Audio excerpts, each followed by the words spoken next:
حضرت ابو ہریرہ رضی اللہ تعالیٰ عنہ فرماتے ہیں کہ جب ابو طالب کا آخری وقت آیا، حضور اقدس صلی اللہ علیہ وسلم ان کے پاس تشریف لے گئے اور آپ نے فرمایا، اے میرے چچا جان، لا الہ الا اللہ کہہ دیجئے تاکہ میں قیامت کے دن آپ کا گواہ بن جاؤں۔ تو ابو طالب نے جواب دیا کہ اگر قریش کے اس کہنے کی آر نہ ہوتی کہ ابو طالب نے صرف موت کے ڈر سے کلمہ پڑھا ہے تو میں کلمہ پڑھ کر آپ کی آنکھوں کو ضرور ٹھنڈا کر دیتا،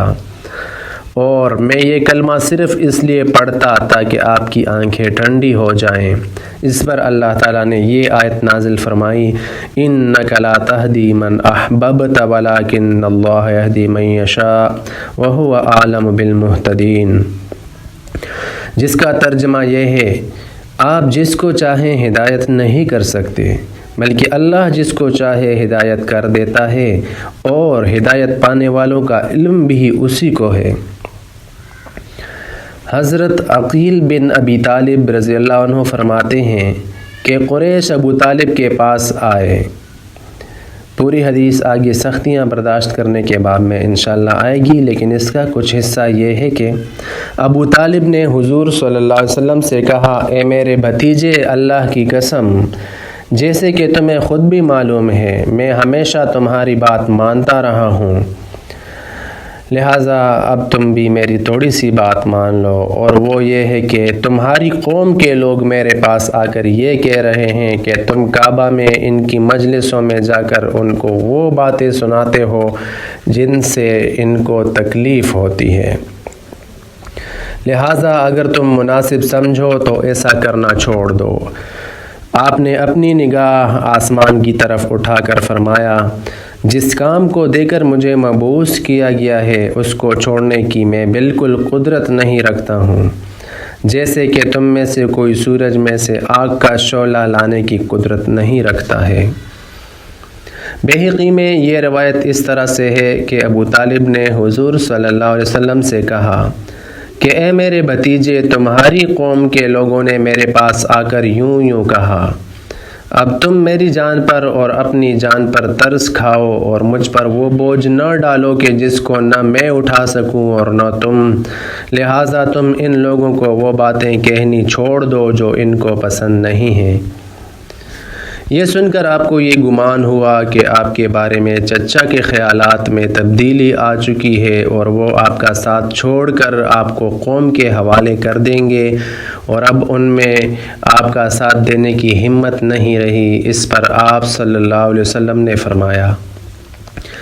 اے میرے چچا، اگر سورج میرے دائیں ہاتھ میں اور چاند میرے بائیں ہاتھ میں رکھ دیا جائے تو بھی میں اس کام کو نہیں چھوڑوں گا، اور میں اس کام میں لگا رہوں گا یہاں تک کہ اللہ تعالیٰ اس کام کو غالب کر دیں یا اس کام کی کوشش میں میری جان چلی جائے۔ اتنا کہہ کر آپ کی آنکھیں ڈبڈبا آئیں اور آپ رو دیے۔ پوری حدیث آئندہ آئے گی۔ حضرت جابر بن عبداللہ رضی اللہ عنہ فرماتے ہیں کہ ایک دن قریش نے جمع ہو کر یہ کہا کہ تم ایسے آدمی کو تلاش کرو جو تم میں سب سے بڑا جادوگر اور سب سے بڑا کاہن یعنی نجومی اور سب سے بڑا شاعر ہو، تاکہ وہ اس آدمی یعنی حضور صلی اللہ علیہ وسلم کے پاس جائے جس نے ہم میں پھوٹ ڈال دی اور ہمارے جوڑ کو پارا پارا کر دیا اور ہمارے دین میں بہت سے عیب نکال دیے، اور جا کر اس سے کھل کر بات کرے اور دیکھے کہ وہ کیا جواب دیتا ہے۔ سب نے یہی کہا کہ ہمارے علم میں اس کام کے لیے عتبہ بن ربیعہ سے بہتر کوئی آدمی نہیں۔ چنانچہ انہوں نے عتبہ سے کہا، اے ابو الولید، یہ عتبہ کی کنیت ہے، تم ان کے پاس جاؤ۔ چنانچہ عتبہ حضور صلی اللہ علیہ وسلم کے پاس آیا اور یہ کہا کہ اے محمد، آپ بہتر ہیں یا آپ کے والد عبداللہ؟ آپ خاموش رہے۔ پھر اس نے کہا، آپ بہتر ہیں یا آپ کے دادا عبد المطلب؟ آپ پھر خاموش رہے۔ پھر اس نے کہا کہ اگر آپ کا خیال یہ ہے کہ یہ لوگ آپ سے بہتر تھے تو یہ ان خداؤں کی عبادت کرتے تھے جن میں آپ عیب نکالتے ہیں، اور اگر آپ کا خیال یہ ہے کہ آپ ان سے بہتر ہیں تو آپ یہ بات ہمیں سمجھائیں، ہم آپ کی بات سنتے ہیں۔ اللہ کی قسم ہم نے ایسا کوئی نوجوان نہیں دیکھا جو اپنی قوم کے لیے نعوذ باللہ آپ سے زیادہ منحوس ثابت ہوا ہو۔ آپ نے ہم میں پھوٹ ڈال دی اور ہمارے جوڑ کو بالکل ختم کر دیا اور ہمارے دین میں بہت سے عیب نکال دیے اور سارے عرب میں ہمیں رسوا کر دیا، یہاں تک کہ سارے عرب میں یہ مشہور ہو گیا کہ قریش میں ایک جادوگر ہے اور قریش میں ایک نجومی ہے۔ اللہ کی قسم ہمارے آپس کے تعلقات اتنے خراب ہو چکے ہیں کہ ہم اس انتظار میں ہیں کہ حاملہ عورت کی طرح ایک چیخ سنائی دے اور ہم سب ایک دوسرے پر تلواریں لے کر ٹوٹ پڑیں، یہاں تک کہ ہم سب ایک دوسرے کو ختم کر دیں۔ اے آدمی، اگر آپ کو مال کی ضرورت ہے تو ہم آپ کے لیے اتنا مال اکٹھا کر دیں گے کہ آپ قریش میں سب سے زیادہ مالدار ہو جائیں گے، اور اگر آپ کو عورتوں کی خواہش ہے آپ اپنے لیے قریش کی عورتیں پسند کر لیں، 1 یا 10 سے شادی کرا دیں گے۔ آپ نے فرمایا تم اپنی بات کہہ چکے؟ تو عتبہ نے کہا جی ہاں۔ اس پر حضور صلی اللہ علیہ وسلم نے یہ آیات تلاوت فرمائیں، بسم اللہ الرحمن الرحیم، حامیم تنزیل من الرحمن الرحیم،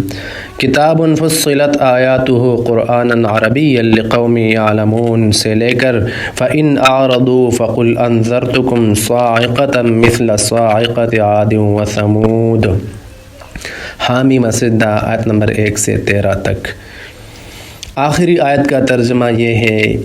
کہ پھر اگر وہ ٹلائیں تو کہہ کہ میں نے خبر سنا دی تم کو ایک سخت عذاب کی جیسے عذاب آیا عاد اور سمود پر۔ یہ سن کر عتبہ نے کہا بس آپ کے پاس اس کے علاوہ اور کوئی بات نہیں؟ آپ نے فرمایا نہیں۔ پھر عتبہ قریش کے پاس واپس آیا تو انہوں نے پوچھا وہاں کیا بات چیت ہوئی؟ تو اس نے کہا میرے خیال میں آپ لوگ ان سے جتنی باتیں کہنا چاہتے تھے وہ سب باتیں میں نے ان کو کہہ دیں۔ تو انہوں نے پوچھا کہ انہوں نے تمہیں کیا کچھ جواب دیا؟ تو عتبہ نے کہا ہاں، لیکن پھر کہنے لگا نہیں، قسم ہے اس ذات کی جس نے کعبہ کو عبادت کا گھر بنایا، اس نے جتنی باتیں کی ان میں سے مجھے صرف یہی ایک بات سمجھ میں آئی کہ وہ تم کو عاد اور سمود جیسے عذاب سے ڈرا رہا ہے۔ تو لوگوں نے کہا تیرا ناس ہو،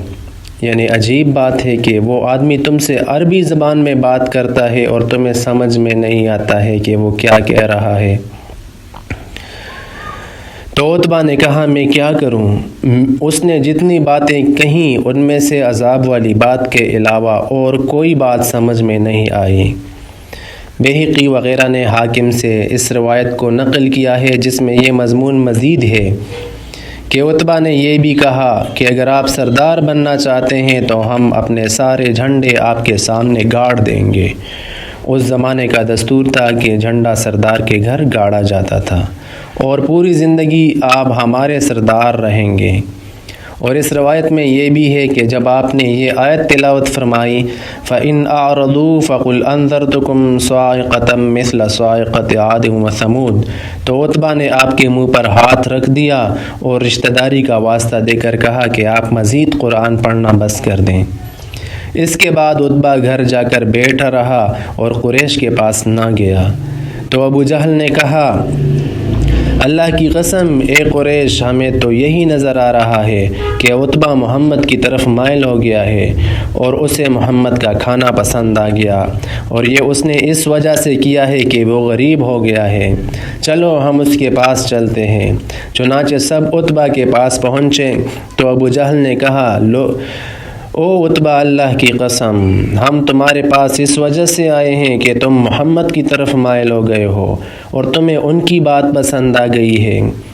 اگر تمہیں مال کی ضرورت ہے تو ہم تمہیں اتنا مال جمع کر کے دے دیں گے کہ تمہیں محمد کے کھانے کی ضرورت نہیں رہے گی۔ اس بار عتبہ بگڑ گیا اور اس نے خدا کی قسم کھا کر کہا کہ وہ کبھی محمد سے بات نہیں کرے گا، اور کہا تم لوگوں کو اچھی طرح معلوم ہے کہ میں قریش کے سب سے زیادہ مالدار لوگوں میں سے ہوں، لیکن بات یہ ہے کہ میں محمد کے پاس گیا تھا پھر عتبہ نے سارا واقعہ تفصیل سے بیان کیا اور کہا اللہ کی قسم محمد نے میری بات کا ایسا جواب دیا جو نہ جادو ہے نہ شعر ہے اور نہ کہانت ہے، اور محمد نے یہ آیات پڑھ کر سنائیں۔ بسم اللہ الرحمن الرحیم، حامیم تنزیل من الرحمن الرحیم سے لے کر فَإِنْ أَعْرَضُوا فَقُلْ أَنذَرْتُكُمْ صَاعِقَةً مِثْلَ صَاعِقَةِ عَادٍ وَثَمُودَ تک، تو میں نے ان کے منہ پر ہاتھ رکھ دیا اور ان کو رشتہ داری کا واسطہ دے کر کہا کہ وہ بس کر دیں، اور تم جانتے ہو کہ محمد جب کوئی بات کہتے ہیں وہ غلط نہیں ہوتی، تو مجھے ڈر ہوا کہ تم پر کہیں عذاب نہ اتر آئے۔ حضرت ابن عمر رضی اللہ تعالی عنہما فرماتے ہیں کہ قریش حضور صلی اللہ علیہ وسلم کے بارے میں مشورہ کرنے کے لیے جمع ہوئے، اور آپ مسجد میں بیٹھے ہوئے تھے، تو عتبہ بن ربیعہ نے قریش سے کہا مجھے اجازت دو، میں محمد کے پاس جا کر ان سے بات کر لوں گا۔ عتبہ وہاں سے اٹھ کر آپ کے پاس آ کر بیٹھ گیا اور کہنے لگا اے میرے بھتیجے، میں یہ سمجھتا ہوں کہ آپ ہم سب میں سب سے زیادہ بہترین گھر والے اور سب سے زیادہ بڑے رتبے والے ہیں،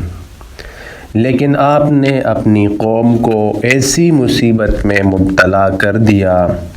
کہ کسی نے اپنی قوم کو ویسی مصیبت میں مبتلا نہ کیا ہوگا۔ اگر اس کام سے آپ مال جمع کرنا چاہتے ہیں تو آپ کی قوم اس بات کی ذمہ دار ہے کہ وہ آپ کو اتنا مال جمع کر کے دیں گے کہ آپ ہم میں سب سے زیادہ مالدار ہو جائیں گے۔ اگر آپ سرداری حاصل کرنا چاہتے ہیں تو ہم آپ کو اپنا سب سے بڑا سردار بنا لیں گے کہ آپ کی قوم میں آپ سے بڑا کوئی سردار نہ ہوگا، اور ہم آپ کے بغیر کوئی فیصلہ نہیں کیا کریں گے۔ اور اگر یہ سب کچھ جنات کے ایسے اثر کی وجہ سے ہے جسے آپ اپنے سے خود زائل نہیں کر سکتے ہیں، تو جب تک آپ ہم کو مزید علاج کی تلاش میں معذور نہیں قرار دے دیں گے، ہم آپ کے علاج کرانے کے لیے اپنے خزانے خرچ کرتے رہیں گے۔ اور اگر آپ بادشاہ بننا چاہتے ہیں تو ہم آپ کو اپنا بادشاہ بنا لیتے ہیں۔ آپ نے فرمایا اے ابو الولید، تم اپنی بات پوری کر چکے؟ عتبہ نے کہا جی ہاں۔ حضرت ابن عمر رضی اللہ تعالی عنہ فرماتے ہیں کہ آپ نے سورۃ حامیم سجدہ پڑھنی شروع کی، یہاں تک کہ آیت سجدہ بھی پڑھ لی، پھر آپ نے سجدہ تلاوت کیا، لیکن عتبہ اپنی پشت کے پیچھے ہاتھ ٹیکے بیٹھے رہا، یعنی اس نے سجدہ نہ کیا۔ اس کے بعد آپ نے باقی سورت تلاوت فرمائی۔ جب آپ تلاوت سے فارغ ہوئے تو عتبہ وہاں سے کھڑا ہو گیا، لیکن وہ ان آیات کو سن کر اتنا مرعوب ہو گیا تھا کہ اسے کچھ سمجھ نہیں آ رہا تھا کہ وہ اپنی قوم کو جا کر کیا بتائے۔ جب قریش نے اس کو واپس آتے ہوئے دیکھا تو آپس میں کہنے لگے کہ جس حالت کے ساتھ یہ تمہارے پاس سے گیا تھا، اب اس کا چہرہ بتا رہا ہے کہ اب اس کی وہ حالت باقی نہیں رہی۔ عتبہ ان کے پاس آ کر بیٹھ گیا اور کہنے لگا اے جماعت قریش، میں نے ان کو وہ تمام باتیں کہہ دیں جن کا تم نے مجھ کو حکم دیا تھا، یہاں تک کہ جب میں اپنی بات پوری کہہ چکا تو اس نے مجھے ایسا کلام سنایا کہ اللہ کی قسم میرے کانوں نے ویسا کلام کبھی نہیں سنا۔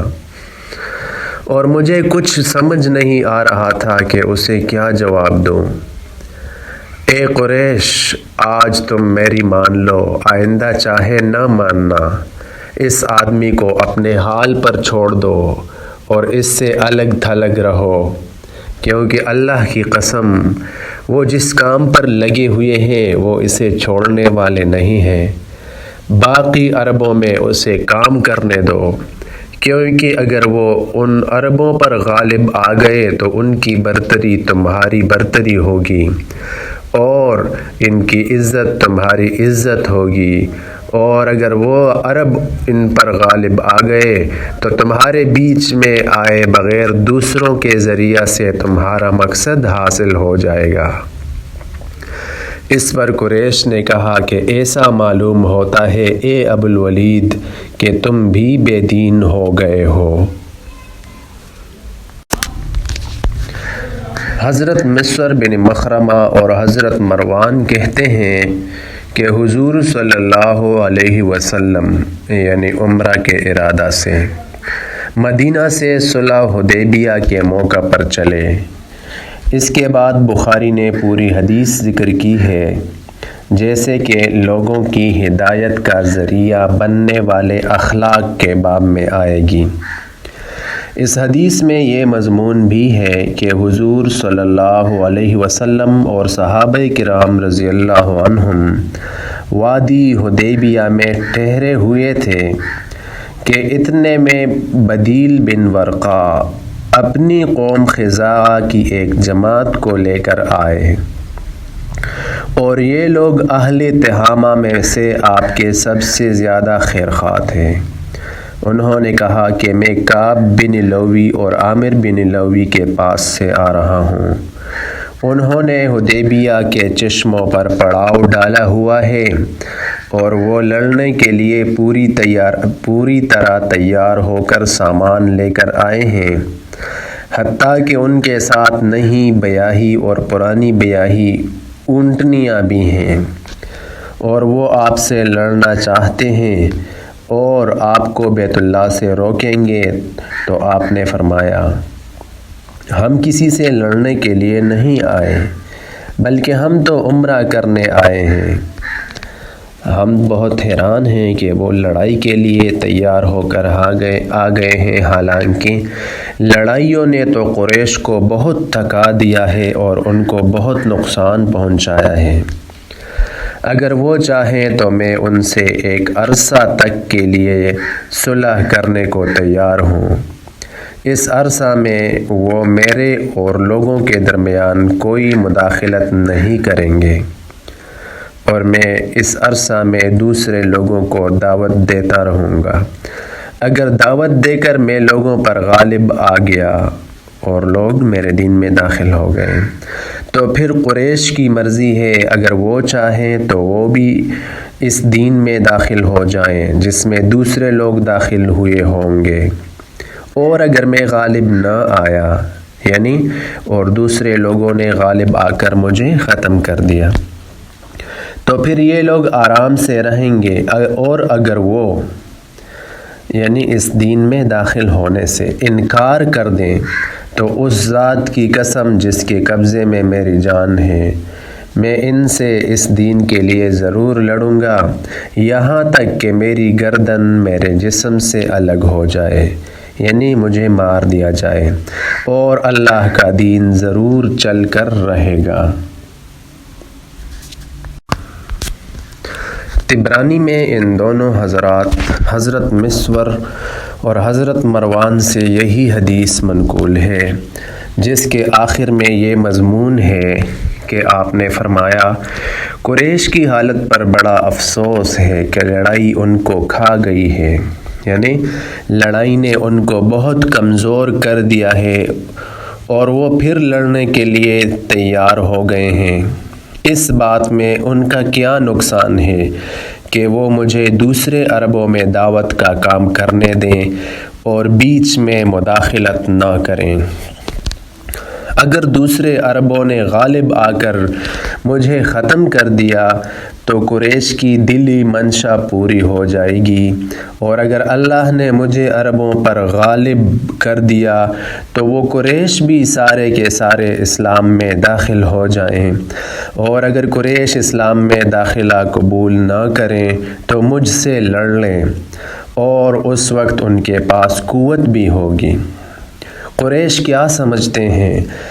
اللہ کی قسم، جس دین کو دے کر اللہ نے مجھے بھیجا ہے میں اس کی وجہ سے ان سے لڑتا رہوں گا، یہاں تک کہ یا تو اللہ مجھے غالب کر دے گا یا یہ گردن میرے جسم سے الگ ہو جائے گی۔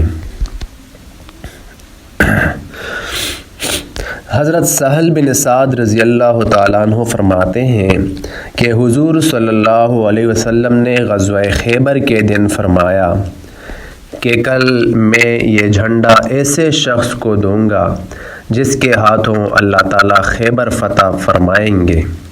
اور وہ اللہ اور اس کے رسول سے محبت کرتا ہے، اور اللہ اور اس کے رسول بھی اس سے محبت کرتے ہیں۔ حضرت سہل فرماتے ہیں کہ لوگوں نے ساری رات اس فکر میں گزاری کہ دیکھیے جھنڈا کس کو ملتا ہے۔ صبح ہوتے ہی سب حضور صلی اللہ علیہ وسلم کی خدمت میں حاضر ہوئے، اور ہر ایک کو یہ تمنا تھی کہ جھنڈا اس کو ملے۔ تو آپ نے فرمایا کہ علی بن ابی طالب کہاں ہیں؟ لوگوں نے عرض کیا یا رسول اللہ، ان کی آنکھیں دکھ رہی ہیں۔ حضرت سہل فرماتے ہیں کہ حضور صلی اللہ علیہ وسلم نے آدمی بھیج کر حضرت علی کو بلایا،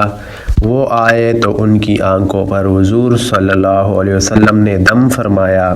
اور ان کے لیے دعا فرمائی۔ وہ فوراً ایسے صحت یاب ہو گئے کہ جیسے کوئی تکلیف ہی نہ تھی، اور ان کو جھنڈا دیا۔ تو حضرت علی رضی اللہ تعالیٰ عنہ نے عرض کیا یا رسول اللہ، کیا میں ان سے اس لیے لڑوں تاکہ وہ ہمارے جیسے ہو جائیں؟ آپ نے فرمایا کہ تم اطمینان سے چلتے رہو یہاں تک کہ ان کے میدان میں پہنچ جاؤ، پھر ان کو اسلام کی دعوت دو، اور اللہ تعالیٰ کے جو حق ان پر واجب ہیں وہ ان کو بتاؤ۔ اللہ کی قسم، تمہارے ذریعے سے اللہ تعالیٰ ایک آدمی کو ہدایت دے دیں، یہ تمہارے لیے اس سے زیادہ بہتر ہے کہ تمہیں سرخ اونٹ مل جائیں۔ حضرت مقداد بن عامر رضی اللہ تعالیٰ عنہ فرماتے ہیں کہ میں نے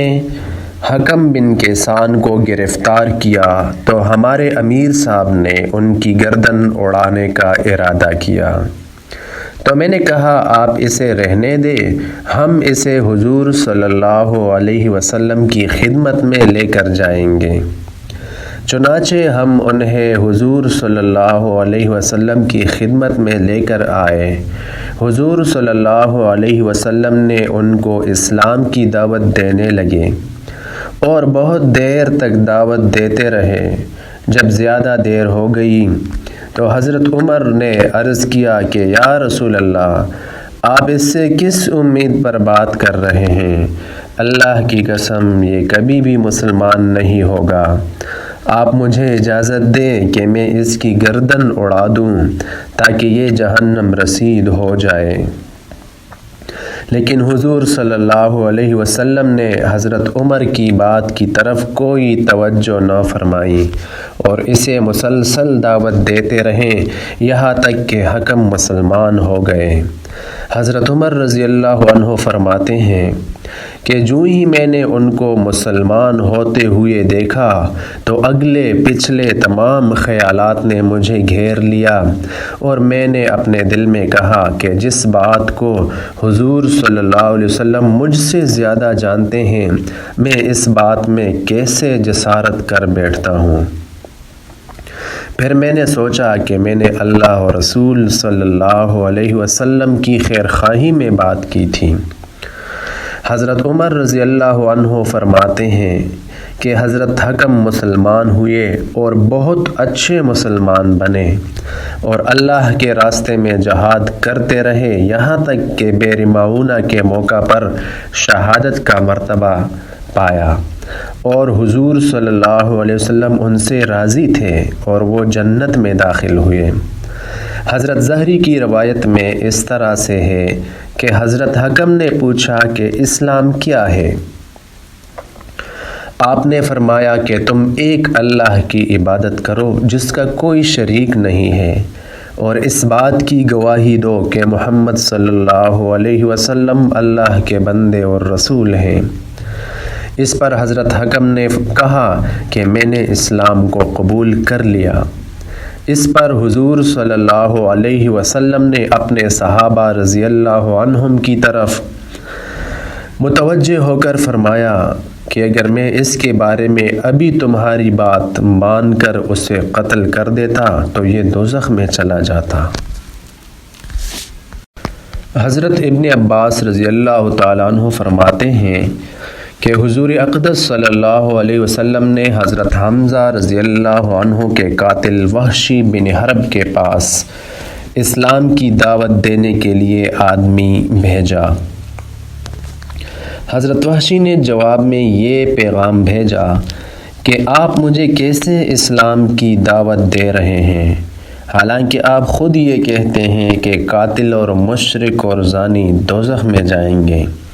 اور قیامت کے دن ان پر عذاب دگنا ہوگا اور ہمیشہ ذلیل ہو کر جہنم میں پڑے رہیں گے، اور میں نے یہ سب کام کیے ہیں، تو کیا میرے لیے آپ کے خیال میں ان برے کاموں کی سزا سے بچنے کی کوئی گنجائش ہے؟ تو اللہ عز و جل نے فوراً یہ آیت نازل فرمائی، إِلَّا مَنْ تَابَ وَآمَنَ وَعَمِلَ عَمَلًا صَالِحًا فَأُولَٰئِكَ يُبَدِّلُ اللَّهُ سَيِّئَاتِهِمْ حَسَنَاتٍ وَكَانَ اللَّهُ غَفُورًا رَحِيمًا۔ سورۃ فرقان آیت نمبر 70، جس کا ترجمہ یہ ہے مگر جس نے توبہ کی اور یقین لایا اور کیا کچھ کام نیک، سو ان کو بدل دے گا اللہ برائیوں کی جگہ بھلائیاں، اور ہے اللہ بخشنے والا مہربان۔ اس آیت کو سن کر حضرت وحشی نے کہا، توبہ اور ایمان اور عمل صالح کی شرط بہت کڑی ہے، شاید میں اسے پورا نہ کر سکوں۔ اس پر اللہ تعالیٰ نے یہ آیت نازل فرمائی، ان اللہ لا یغفر ان یشرک بہ ویغفر ما دون ذلک لمن یشاء، جس کا ترجمہ یہ ہے کہ بے شک اللہ نہیں بخشتا اس کو جو اس کا شریک کرے، اور بخشتا ہے اس سے نیچے کے گناہ جس کو چاہے۔ اس پر حضرت وحشی نے کہا، مغفرت تو اللہ کے چاہنے پر موقوف ہو گئی، پتہ نہیں اللہ مجھے بخشیں گے یا نہیں، کیا اس کے علاوہ کچھ اور گنجائش ہے؟ تو اللہ تعالیٰ نے یہ آیت نازل فرمائی، یا عبادی الذین اسرفوا علی انفسہم لا تقنطوا من رحمت اللہ ان اللہ یغفر الذنوب جمیعا انہ هو الغفور الرحیم۔ سورۃ الزمر، جس کا ترجمہ یہ ہے، اے بندو میرے جنہوں نے کہ زیادتی کی ہے اپنی جان پر، آس مت توڑو اللہ کی مہربانی سے، بے شک اللہ بخشتا ہے سب گناہ، وہ جو ہے وہی ہے گناہ معاف کرنے والا مہربان۔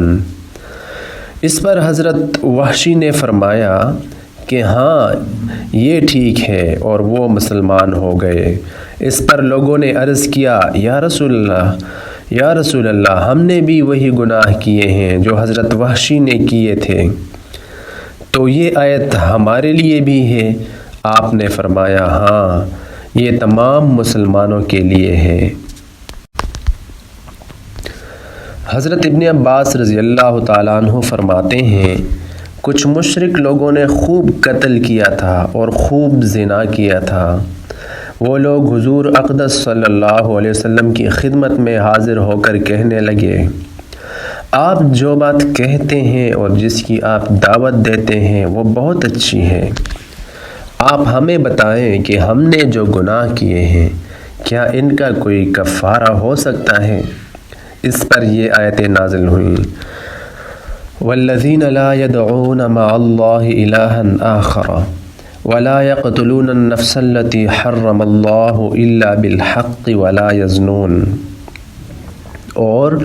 قُلْ يَا عِبَادِيَ الَّذِينَ أَسْرَفُوا عَلَىٰ أَنفُسِهِمْ لَا تَقْنَطُوا مِن رَحْمَةِ اللَّهِ۔ لکھا ہے کہ پچھلی حدیث سے یہ معلوم ہوا کہ یہ آیات حضرت وحشی کے بارے میں نازل ہوئی تھیں۔ اس حدیث سے یہ معلوم ہو رہا ہے کہ یہ آیات چند مشرک لوگوں کے بارے میں نازل ہوئی ہیں۔ حضرت ابو ثعلبہ خشنی رضی اللہ تعالیٰ عنہ فرماتے ہیں کہ حضور اقدس صلی اللہ علیہ وسلم ایک مرتبہ سفر غزوہ سے واپس تشریف لائے۔ آپ نے مسجد میں جا کر 2 رکعت نماز پڑھی اور آپ کو یہ بات پسند تھی کہ سفر سے واپسی پر پہلے مسجد میں جائیں اور اس میں 2 رکعت نماز پڑھیں، پھر حضرت فاطمہ کے گھر جائیں اور اس کے بعد اپنی ازواج مطہرات کے گھروں میں جائیں۔ چنانچہ ایک مرتبہ سفر سے واپس تشریف لائے اور اپنی ازواج مطہرات کے گھروں سے پہلے حضرت فاطمہ کے گھر تشریف لے گئے تو حضرت فاطمہ رضی اللہ عنہا نے اپنے گھر کے دروازے پر آپ صلی اللہ علیہ وسلم کا استقبال کیا اور آپ کے چہرے انور اور آنکھوں کا بوسہ لینے لگیں اور رونے لگیں، تو ان سے حضور صلی اللہ علیہ وسلم نے فرمایا، کیوں روتی ہو؟ انہوں نے عرض کیا، یا رسول اللہ، آپ کی یہ حالت دیکھ کر رو رہی ہوں کہ آپ کا رنگ یعنی سفر کی مشقت کی وجہ سے بدل چکا ہے اور آپ کے کپڑے پرانے ہو گئے۔ تو ان سے آپ نے فرمایا، اے فاطمہ مت رو، اللہ نے تمہارے باپ کو ایسا دین دے کر بھیجا ہے جس کو اللہ روئے زمین کے ہر پکے گھر میں اور ہر کچے گھر میں اور ہر اونی خیمہ میں ضرور داخل کریں گے۔ جو اسلام میں داخل ہوں گے وہ عزت پائیں گے اور جو داخل نہیں ہوں گے وہ ذلیل ہوں گے، اور دنیا کے جتنے حصہ میں رات پہنچتی ہے اتنے حصہ میں یہ دین بھی پہنچے گا، یعنی ساری دنیا میں پہنچ کر رہے گا۔ حضرت تمیم داری رضی اللہ عنہ فرماتے ہیں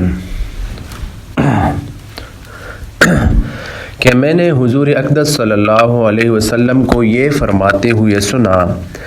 کہ جہاں تک دن رات پہنچتے ہیں یعنی ساری دنیا میں یہ دین ضرور پہنچے گا، اور ہر پکے اور کچے گھر میں اللہ تعالیٰ اس دین کو ضرور داخل کریں گے، ماننے والے کو عزت دے کر اور نہ ماننے والے کو ذلیل کر کے۔ چنانچہ اسلام اور اہل اسلام کو اللہ پاک عزت دیں گے اور کفر کو ذلیل و رسوا کریں گے۔ حضرت تمیم داری فرمایا کرتے تھے کہ میں نے اس منظر کو اپنے خاندان میں اچھی طرح دیکھا کہ ان میں سے جو مسلمان ہوئے خیر و شرافت اور عزت نے ان کے قدم چومے، اور جو کافر رہے وہ ذلیل ہوئے، ان کو چھوٹا بننا پڑا اور جزیہ دینا پڑا۔ حضرت انس رضی اللہ عنہ فرماتے ہیں کہ حضرت ابو موسیٰ رضی اللہ عنہ نے مجھے تستر کی فتح کی خوشخبری سنانے کے لیے حضرت عمر رضی اللہ عنہ کے پاس بھیجا۔ قبیلہ بکر بن وائل کے 6 آدمی مرتد ہو کر مشرکین سے جا ملے تھے۔ ان کے بارے میں حضرت عمر رضی اللہ عنہ نے مجھ سے پوچھا کہ بکر بن وائل کے ان آدمیوں کا کیا ہوا؟ میں نے کہا، اے امیر المومنین، وہ لوگ مرتد ہو کر مشرکین سے جا ملے تھے، ان کا علاج تو یہی تھا کہ ان کو قتل کر دیا جاتا۔ تو حضرت عمر نے فرمایا، وہ لوگ صحیح سالم میرے ہاتھ آ جاتے تو یہ مجھے ساری دنیا کے سونے چاندی سے زیادہ پسند ہوتا۔ میں نے کہا اے امیر المومنین، اگر وہ آپ کے ہاتھ آ جاتے تو آپ ان کے ساتھ کیا برتاؤ کرتے؟ انہوں نے مجھ سے فرمایا کہ وہ اسلام کے جس دروازے سے باہر نکل گئے تھے میں ان پر اسی دروازے سے واپس آ جانے کو پیش کرتا، پھر اگر وہ اسلام کی طرف واپس آ جاتے تو میں ان کے اسلام کو قبول کر لیتا، ورنہ انہیں جیل خانہ میں ڈال دیتا۔ حضرت عبد الرحمن قاری کہتے ہیں، حضرت ابو موسیٰ رضی اللہ عنہ کی طرف سے ایک آدمی امیر المومنین حضرت عمر بن الخطاب رضی اللہ عنہ کی خدمت میں حاضر ہوا۔ حضرت عمر نے اس سے لوگوں کے حالات پوچھے جو اس نے بتائے۔ پھر حضرت عمر نے فرمایا، تم نے اس کے ساتھ کیا برتاؤ کیا؟ اس نے کہا، اسے بلا کر اس کی گردن اڑا دی۔ حضرت عمر نے فرمایا، کیا تم نے اسے 3 دن قید کیا اور روزانہ اسے ایک روٹی کھلائی اور اس سے توبہ کروائی؟ یعنی اگر تم ایسا کر لیتے تو شاید وہ توبہ کر لیتا اور اللہ کے دین میں واپس آ جاتا۔ اے اللہ، اس موقع پر میں موجود نہیں تھا اور نہ ایسا کرنے کا میں نے حکم دیا تھا، اور اب جب مجھے اس واقعہ کا علم ہوا میں اس سے راضی بھی نہیں ہوا۔ حضرت عمر بن العاص رضی اللہ عنہ نے امیر المومنین حضرت عمر رضی اللہ عنہ کو ایک خط لکھا جس میں انہوں نے ایک آدمی کے بارے میں پوچھا کہ وہ اسلام میں داخل ہوا پھر کافر ہو گیا، پھر اسلام میں داخل ہوا پھر کافر ہو گیا، یہاں تک کہ ایسا اس نے کئی مرتبہ کیا، کیا اس سے اسلام قبول کیا جائے گا؟ تو حضرت عمر نے ان کو یہ جواب لکھا کہ جب تک اللہ پاک لوگوں سے اسلام قبول کرتے رہیں تم بھی اس سے اسلام قبول کرتے رہو، لہٰذا اب اس پر اسلام پیش کر کے دیکھو، اگر وہ قبول کر لے تو اسے چھوڑ دو، ورنہ اس کی گردن اڑا دو۔ حضرت ابو عمران جونی کہتے ہیں کہ حضرت عمر رضی اللہ عنہ کا ایک راہب کے پاس سے گزر ہوا۔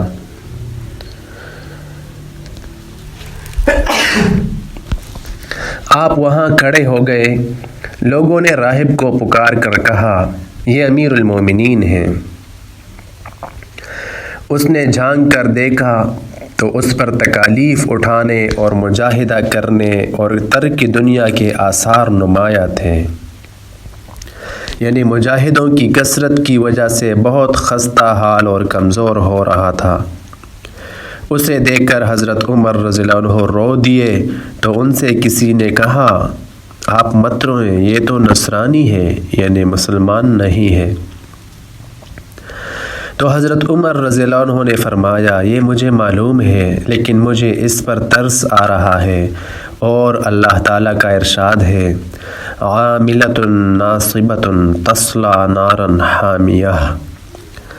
یاد آ رہا ہے جس کا ترجمہ یہ ہے کہ بہت سے لوگ محنت کرنے والے تھکے ہوئے ہیں، گریں گے دہکتی ہوئی آگ میں۔ یعنی کافر لوگ جو دنیا میں بڑی بڑی ریاضت کرتے ہیں، اللہ کے ہاں کچھ قبول نہیں ہوتی، اس لیے دنیا کی مشقتیں اٹھانے کے باوجود دوزخ میں جائیں گے۔ مجھے اس بات پر ترس آیا